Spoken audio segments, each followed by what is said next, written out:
Hello my friends and welcome to Russian Fishing 4. We have finally arrived at Winding Rivulet. Hot dang. Let's check the cafe quick. See what kind of orders they got up. Oh. Who is blowing up my phone? No blowing up my phone, please. Yeah, no idea. Suspicious messages. Alright, let's see here. What do we got? So they're looking for some bleak. 430-gram white bream. 2 404-gram white-eyed bream. That's a little bit of a tall order. Wow, a 4-kilogram tench. And a 7.5-kilogram pike. Yow. Gudgeon. Roughies, 2 20-gram roughies, that's possible. We could luck into a river mussel or a frog, and a naze, a 200-gram naze. So, not looking particularly awesome for. I think the 2 20-gram roughies actually could be a very realistic possibility. I think we're actually going to give a go for those immediately. Actually, before we do, now there used to be a free food cart up here. There it is. Let's go ahead and get us a free lunch since we can. That will bring our comfort level up and just make sure we're generally set to go. So I'm gonna head up to the little pond up over here, and we're going to put a caster on with a small hook, and we're going to see if maybe we can pick up a couple of little roughies.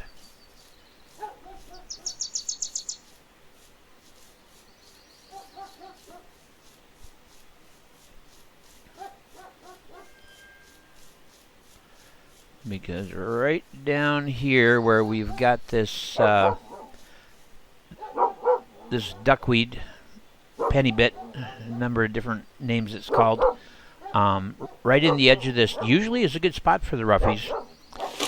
Oh, hush your dog face. Jeez.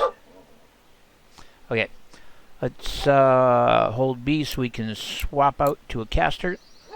I should have a size 10 hook on.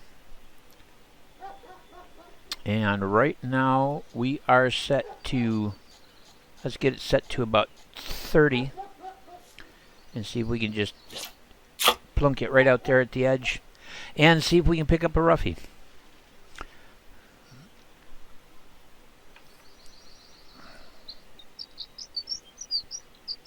Because two of the little guys would net us 13 coin. We're actually not doing too bad. I spent a little more time at Mosquito Lake just generally shore fishing, and we're up to 85 silver.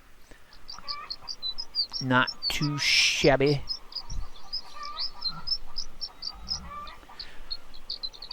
And it's really sunny, which means I'm unlikely to catch much in the way of chub in our normal chub location.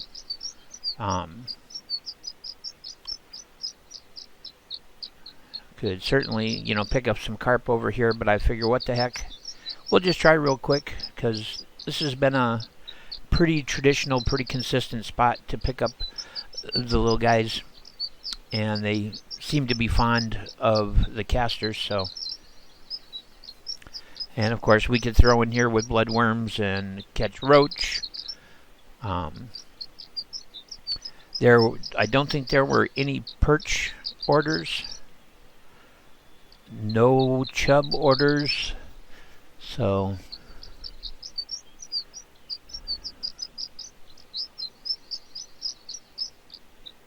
just gonna pull that over a tiny bit. There we go.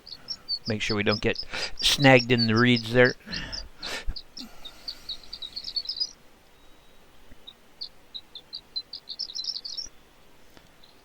And we'll know very quickly whether or not they're in the mood to bite.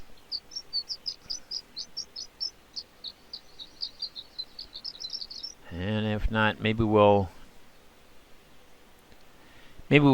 go over to the little point that's just up ahead here on the right bank. That comes to a point because, of course, the river splits one side to come in here to this little backwash and the other side for the main river itself.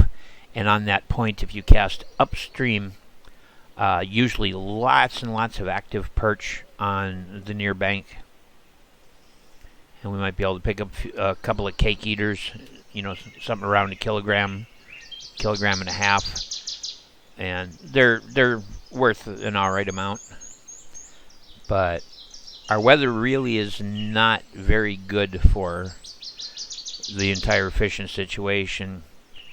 We're at 23 degrees with a high blue sky, and that tends to slow down a lot of the species that are here.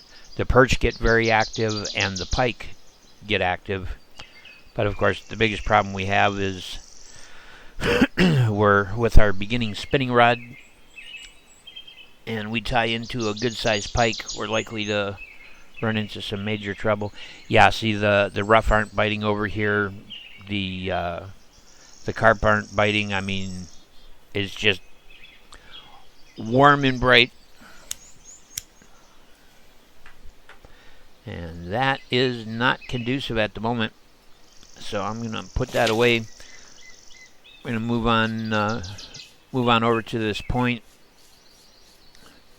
And it's right along the bank here that we get lots of perch. And with it being bright and warm, the perch could very certainly be in a mood. But see, here's the point where the map splits. And I don't have a... Oh, I did not pick up a map, so... and get here.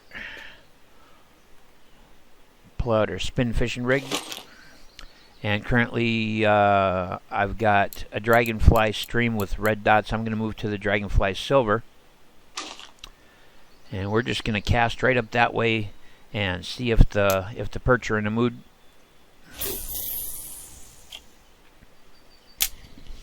The reeling speed is 23. That's alright. The perch like a fast presentation.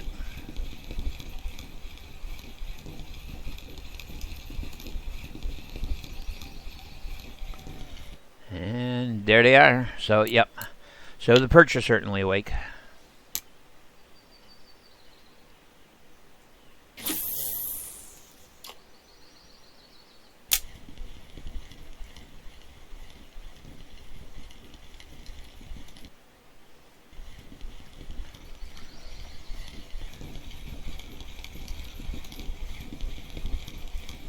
So we could stand here and catch perch after perch after perch.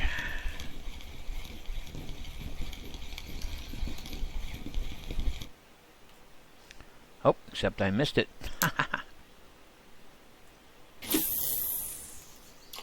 Ooh, that's not good. Hope I don't get snagged. Alright.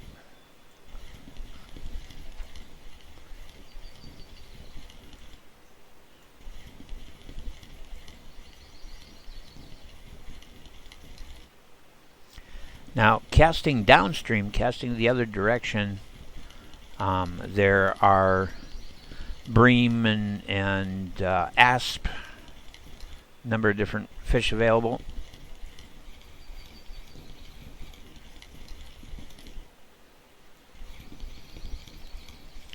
Guess we might as well chuck it down that way a time or two.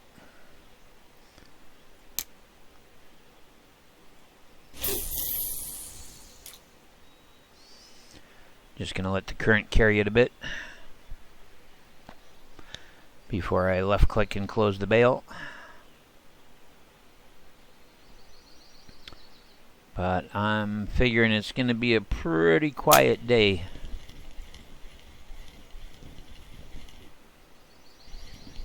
Coming up on 23 degrees centigrade, high blue sky, which means the barometer is probably not favorable.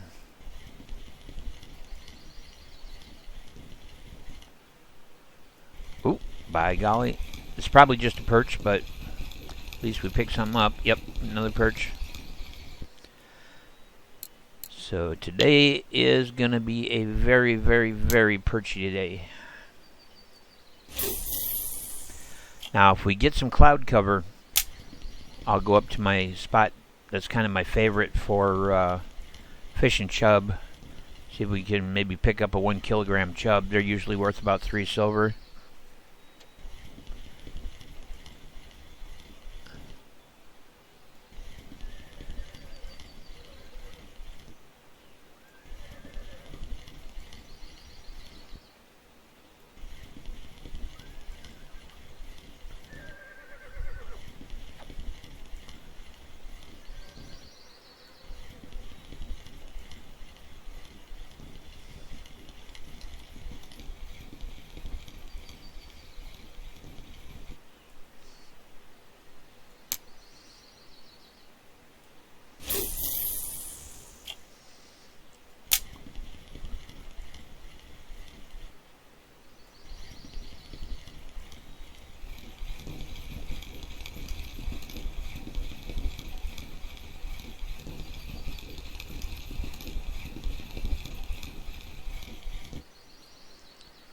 But on a day with a high blue sky like this, this is a real good spot to come and just catch a lot of perch, at least make a little bit of money, you know. Thankfully, it's free to travel here. So pretty much everything is profit. Alright, so we just went partly sunny, which means there is a chance we might be able to pick up some chub in another location, and if there's not chub there, then there should be plenty of perch. So I'm just going to bring this in real quick.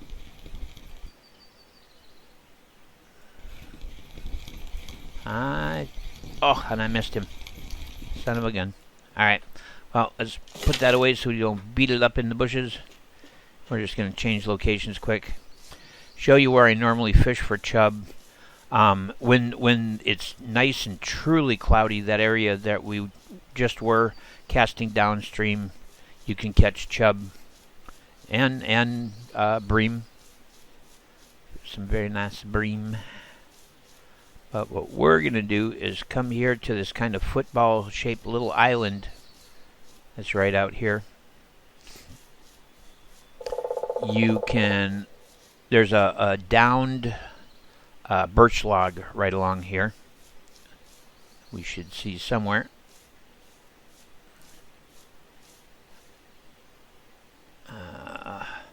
Actually, I think right up here. It's there somewhere. There, from the other side, you can see that there's a birch log that lays here, and that birch log is not a bad place to float fish. But we're going to the other side.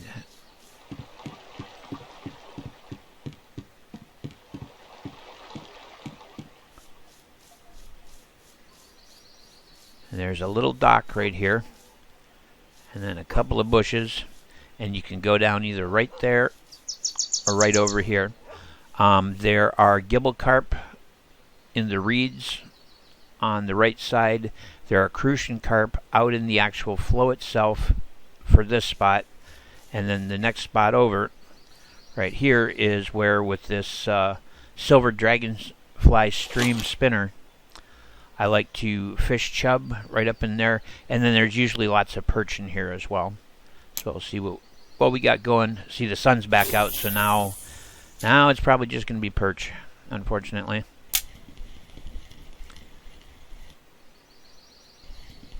We had the clouds for just a moment.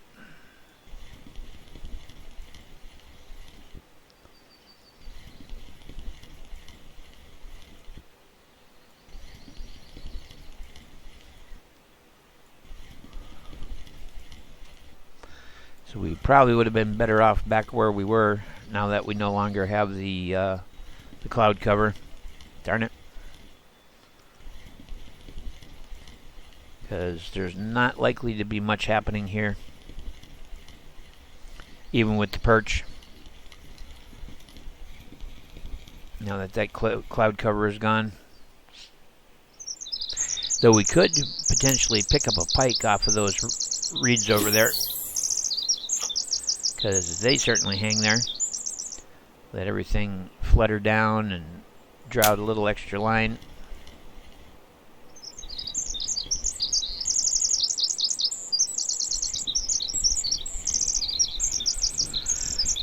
But the perch hang at those reeds, and therefore the pike hang at those reeds. Yeah, looks like a perch. Oh, nope, it's a little pike. A little pike.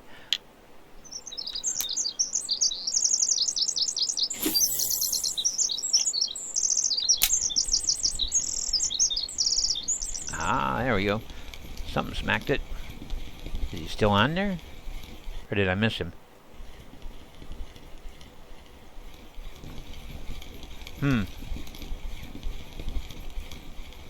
I set the hook, but I don't think I got him.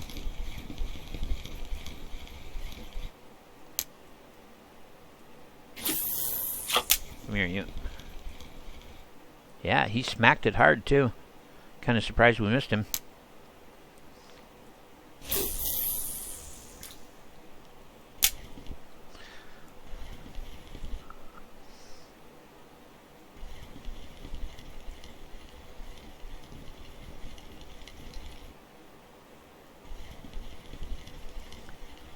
So, pretty quiet starting day here.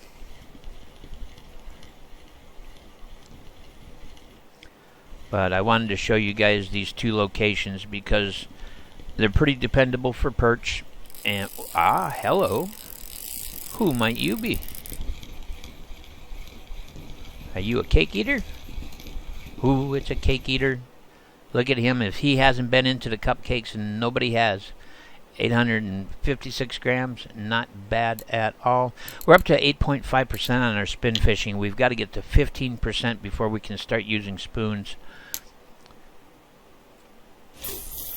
But on a day with a high blue sky and moderately high temperature, when a lot of other things just really aren't all that interested in biting, these two areas are fairly dependable for picking up pike, shrimp.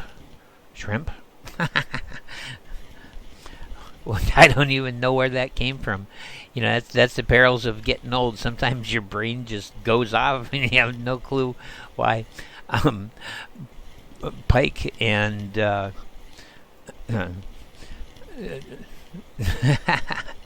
wow. Yeah, that was something. I wonder if I just had a micro stroke. Holy crap. Come here, you. Pike and perch and chub. I'm hoping one of these days, very soon, we're gonna have a good dark weather day. You know, have good cloud cover or even rain, and knock it out of the park with the chub. Because a kilogram and a quarter, kilogram and a half chub is a nice payday. And the sun is setting. I think we're going to step to the other side of the bridge and do just a couple of casts under the bridge, see if there's any asp laying up in there. Because they also pay very nicely.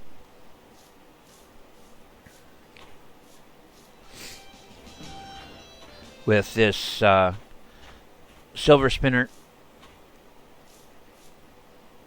right out in here, sometimes you can pick up asp. Of course, being nighttime, it really reduces our chances of picking up an asp in here, but I like to cast across to that corner and bring it along the front edge of the bridge. I do have a leader on here because there's some sharp teeth out here.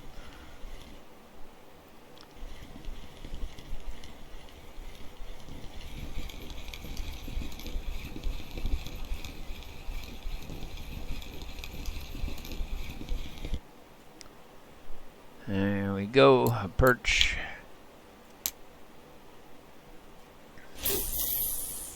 That's the spot I wanted.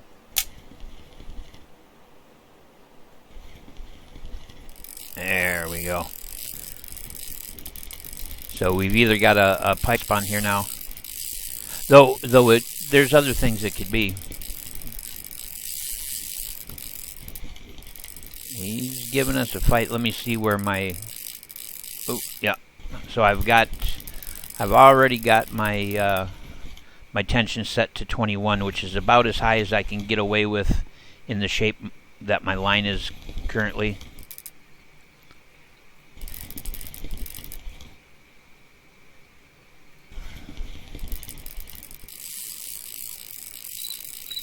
Yeah, he is just sitting there like a tank. Let's get our rod up real high, get the pressure on him.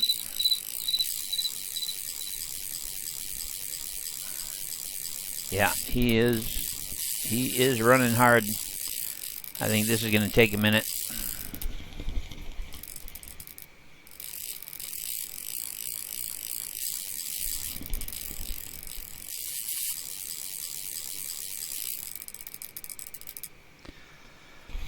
In the spot we're in, this could be a good-sized chub. It could be a northern. It could be an asp.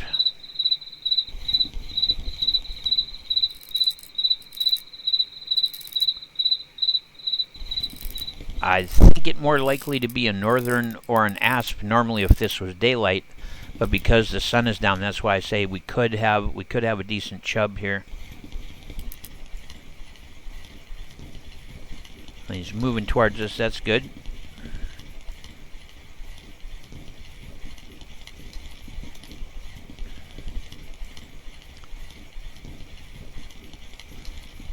Might have got him flipped on his back because we've got 0 resistance now, but I don't want to lower my rod to find out. Otherwise, we could lose him. What we got here? Oh, look at that, a 1.35 kilogram perch. He is a cake eater. All right, well, we're going to keep him, and we're at our 20 minutes of productive time here. So, like I said, I don't think there were any perch things going on here. Nope, no perch things. All right. That's right. We're just going to sell quick, see how we came out, and call it an episode. Unfortunately, I have a lot to do real life today. So, let's do it. Yeah, 4.35 for that fella. And 2.74 for this fella. So you can see, even catching perch, you can make a profit. 20 minutes to make 8.30 silver. That gets me up to 93, and that was just 20 minutes of screwing around at a couple of viable spots. Got a free meal out of it, and just gonna come over here to the tackle store real quick.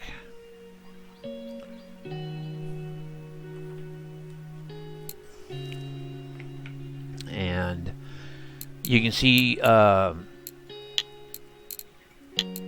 our starting bolognese rod is 58, and you can see fishing with the bolognese rod ability is required. We haven't quite gotten there yet, but I wanted to see how bad it was looking for that very first bolognese rod. And then I wanted to also just real quick look at spinners. It's the Siberia Dragonfly Stream number 2 that we did all our fishing with today. So I just wanted to make sure that you guys knew which one in particular it was. And I find I get really good results from the 2-004, which is silver with red on the spinner, and then the actual standard silver one. So hopefully that gives you guys some insights. The black with yellow dots is a great lure, as well as the copper bladed one. They also produce very well, and the yellow with the black dots. So I mean, it's one of those lures that almost every color pattern has a very distinct application. So in any event, we're going to call it an episode. Thank you for joining me for a nice 20-25 minutes of fishing with Kachi, also known as Delakaba. Like, share, subscribe, do all that stuff, blah, blah, blah, YouTube algorithm, blah, blah. And I shall see you guys in the next one, and until then, remember, if you're going to be a bear, be a grizzly.